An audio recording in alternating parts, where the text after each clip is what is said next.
Conséquence de cette décision, la France bascule dans la catégorie des dettes de qualité moyenne supérieure aux côtés de l'Espagne et du Portugal. Dans son communiqué, Fitch souligne la fragmentation politique qui affaiblit la capacité du pays à redresser ses comptes publics. Dans ces conditions, l'agence doute que la France puisse renouer avec un déficit public inférieur à 3% en 2029. Déjà, pourquoi Fitch dégrade la note de la France ? C'est un sujet qui est vraiment complexe et il va falloir vulgariser au maximum pour les auditeurs.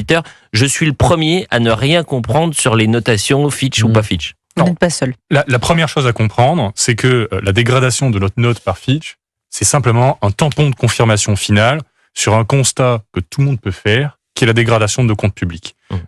Aujourd'hui, de manière très simple, la France est le 3e pays le plus endetté de la zone euro.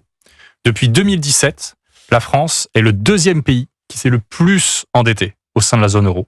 Et aujourd'hui, nous avons tout simplement le pire déficit public de la zone euro. Donc ça, c'est un constat que n'importe qui peut faire. Il n'y a pas besoin d'être Fitch, Moody's ou Standard & Poor's. Et les marchés financiers, qui sont loin d'être stupides, avaient déjà fait ce constat.